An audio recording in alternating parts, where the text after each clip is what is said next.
What's going on, guys? Welcome back to another video. So this weekend, Kraven the Hunter, the presumably final entry in the Sony Spider-Man universe, is going to drop in theaters and 1,000 less theaters than the last Sony Marvel movie, but we're not going to talk about that. Anywho, Amy Pascal had an interview recently, the head of Sony, or one of the producers at Sony, that really heavily focuses on the Spider-Man content.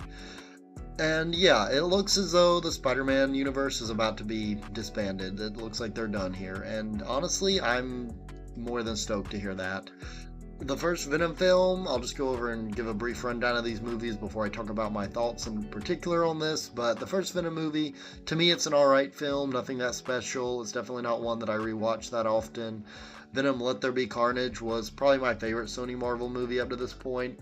It's definitely pretty fun and entertaining. Even if it's not exactly great cinema, I just feel like of the Venom trilogy and of these Sony Marvel movies, they kind of just understood the assignment the best, and that just make something really wacky, over the top, and just lean into the stupidity and absurdity of it all. Morbius, it made more $1 billion, but there's not much else I can say about this movie, because to be honest, even though it's only like maybe pushing 3 years at most old, I literally couldn't tell you hardly anything that happened in this film.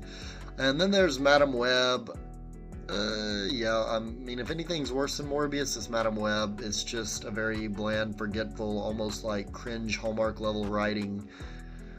It's a mess, yeah. And not to mention the Spider Monkey Indians and whatever the heck that was in the opening scene.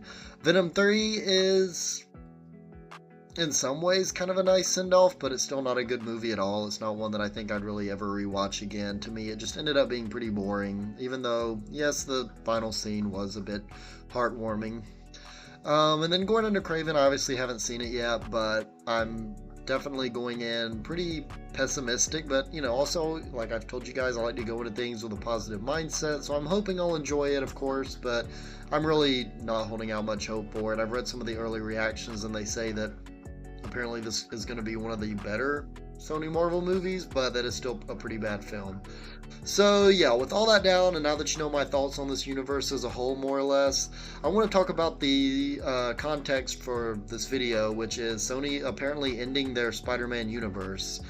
Honestly, I think this is wonderful. I mean, I don't know a single fan out there that isn't happy about this news, because they specifically said that we've told kind of all the stories we wanted to tell in this world, so we're just going to focus on Beyond the Spider-Verse, which to do a 180 of what I just said, I don't know a single Spider-Man fan out there that doesn't want Beyond the Spider-Verse, like, right now. And then Spider-Man 4, you obviously got the new MCU film coming out in 2026, I believe. So they're working on those projects for theatrical experiences, you could say, but also Spider-Man Noir, a show that I actually think the set photos look really promising. I'm very excited to finally see a Spider-Man project that isn't based around Peter Parker, but still about Spider-Man.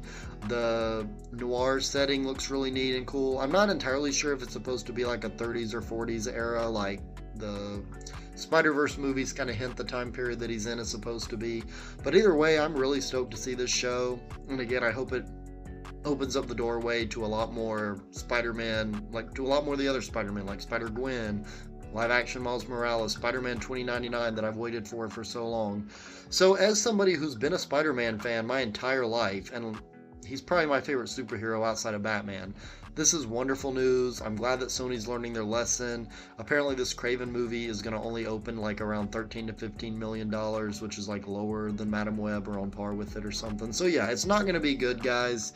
This is going to be I think this is definitely the nail in the coffin. And I remember back before 2024 even started, it was like the end of 2023, and I'm looking at the slate of upcoming films, and it was like 3 out of the 5 comic book movies were literally Kraven, Madam Web, and Venom 3, and I said, I feel like this is going to be what really wakes Sony up to this, and Sony's going to finally realize, you know what, this isn't what the fans want.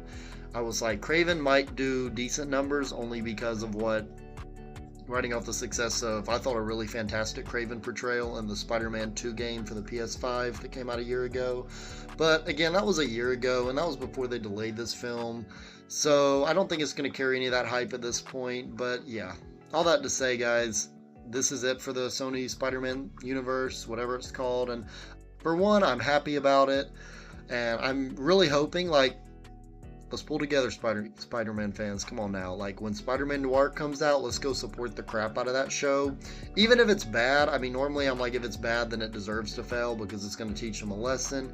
But honestly, I'm just hoping that even if it's bad, it'll get enough viewers to where Sony will be like, okay, let's, you know, work on higher quality projects. But there is some gold in the pool of Spider-Man spinoffs that are actually about Spider-Man, or Spider-Man characters, I should say. So yeah, that's really all I got for today, guys. Let me know in the comments down below what you all think of this. Are you glad that the Spider-Man universe, I'm kind of done saying this, the Spider-Man villain spin-off movies, whatever. Are you glad that they're finally over? Is this going to be a bright new beginning for Sony? And also, I've heard some people be like, oh, does this mean they're going to give the rights back to Disney? No, it doesn't. They're going to hold on to this IP and milk it as long as they can, because really, what does Sony have outside of, like, maybe Ghostbusters? I think this is like by far their most lucrative brand, so they're not going to get rid of this until, I don't know, until Sony itself just goes bankrupt. But yeah, honestly, I'm excited. I mean, I can't wait for Beyond the Spider-Verse. I'm sure Spider-Man 4 is going to be pretty solid, even though I'm not super excited that it's going to take place again in the multiverse.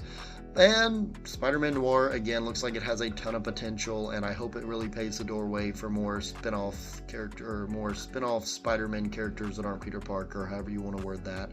So yeah, guys, just, you know, let me know what you think down below. If you like this video, make sure to like and subscribe, and I will catch you all later. Thank you so much for taking the time out of your day to watch this video. If you liked what you've seen here and you want to see more, please feel free to like, subscribe, share, and check out my other videos in the link in the description down below, and I will see you all later.